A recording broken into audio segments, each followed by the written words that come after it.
If you are a pastor on salary at your church, or if you have a pastor that is on salary at your church, you're going to hell. You are the one stealing from God, sir, ma'am. If you are on TikTok charging people for your classes or for your services, for the wisdom and gifts that God gave you, you are going to hell. If people have to pay in order to receive things from you or be part of your group, you're going to hell. And this has nothing to do with not being able to have funds with ministry. The God has a very outlined system on how to deal with finances, and you living off of the people is not one of them. And I'm going to prove it. This is Deuteronomy chapter 18 and verse 1. The priests, the Levites, and all the tribe of Levi. Now, mind you that these are the guys that receive the tithes. Shall have no part nor inheritance with Israel. They shall eat the offerings of the Lord made by fire, and his inheritance. Therefore shall they have no inheritance among their brethren. The Lord is their inheritance, as he had said unto them. And this shall be the priest's due from the people, from them that offer a sacrifice, whether it be ox or sheep, and they shall give unto the priest the shoulder, and the 2 cheeks, and the maw. The first fruit also of thy corn, of thy wine, and of thine oil, and the first of the fleece of the sheep shalt thou give him. Now, I've seen so many pastors and teachers twist the bedazzles off of this, saying, well, we don't have sheep nowadays, and we don't have corn, and we don't do this and that, so it has to be money. And yet, you greedy bastard. And yes, that's what the Bible calls these kind of people. It's in the Bible. It says they shall have no inheritance. You know what inheritance is? Your own house, your own car, your own stuff. This stuff that it's their due is the equivalent. And y'all can go back and study this. You know what this looks like? Let's take Mr. Osteen, for example, with his little mega church.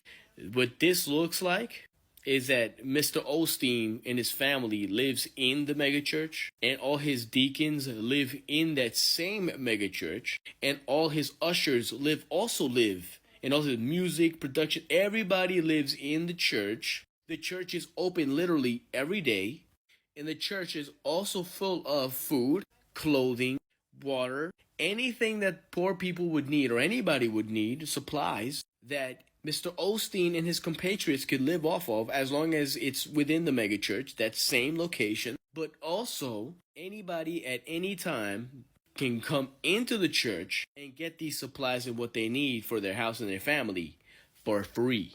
Oh, don't believe me? Is this not what the apostles did? Acts chapter 2 and verse 41. Then they that gladly received his word were baptized, and the same day there were added unto them about 3,000 souls. And they continued steadfastly in the apostles' doctrine, and fellowship, and in breaking of bread, and in prayers. And fear came upon every soul, and many wonders and signs were done by the apostles. First of all, most of you pastors ain't doing no signs and wonders at all. That's number one. And all that believed were together and had all things common.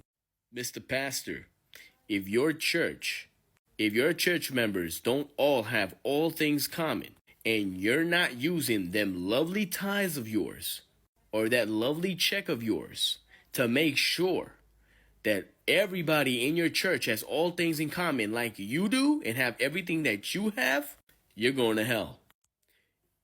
And all that believed were together had all things in common, and sold their possessions and goods, and parted them to all men as every man had need. And they continuing daily with one accord in the temple, and breaking bread from house to house, did eat their meat with gladness and singleness of heart. This is the Didache, which is literally early Christian writings that come from the 1st century now. Let's see what those early Christians that studied directly under the disciples understood about what a false prophet was and these lovers of money. And concerning the apostles and prophets, act thus according to the ordinance of the gospel. Let every apostle who comes to you be received as the Lord. But let him no stay more than one day, or if need be, a second as well. But if he stay 3 days, he is a false prophet. And when an apostle goes forth, let him accept nothing but bread till he reach his night's lodging. But if he asks for money, he is a false prophet. Meaning, if the dude comes in, give him some food. Just like, what did we read in Deuteronomy 18? What was the portion of the priest? That you bring him the shoulder, the meat, the goat, all this stuff, the food that he can eat from? Do not test or examine any prophet who is speaking in a spirit. For every sin shall be forgiven, but this sin shall not be forgiven. But not everyone who speaks in the spirit is a prophet, except he have the behavior of the Lord. How many of your pastors actually have the behavior of the Lord? If you're not doing this stuff, and you're not taking care of the people, I'm gonna tell you right now, you do not have the behavior of the Lord. And not every prophet who teaches the truth. If he do not what he teaches, he is a false prophet. But no prophet who has been tried in this genuine, though he enact a worldly mystery of the church, if he teach not others to do what he does himself, shall be judged by you. So guess what, church? Yes, you're supposed to be judging your pastors, especially the hypocrites. For he has his judgment with God, for so also did the prophets of old. But whosoever shall say in the spirit, give me money or something else, you shall not listen to him. Oh, if he tells you, I know somebody has $1,000. He's a false prophet. Oh, the Lord wants you to bring sow a seed. He's a false prophet. But if he tell you to give on behalf of others in want, let none judge him. But now if the man is telling you, hey, give it to so-and-so, or if he does like Paul did and say, look, I need this money because I'm going to give it all to this so-and-so, and he can show proof of it, let nobody judge him, as long as he's not taking it for himself. But every true prophet who wishes to settle among you is worthy of his food. Likewise, a true teacher is himself worthy, like the workman of his food. Therefore thou shalt take the first fruit of the produce of the winepress and of the threshing floor and of the oxen and the sheep, and shall give them as first fruits to the prophets, for they are your high priests. So yes, groceries. Give them their groceries. They had money back then. They was talking about give your pastors groceries. But if you have not a prophet, give to the poor. You know why it says that if you don't have a prophet, give it to the poor? Because the job of the prophet is that with all that food that you give the prophet, what you think, he's supposed to eat it for himself? No, the prophet is supposed to then share it with the poor. But who's doing that?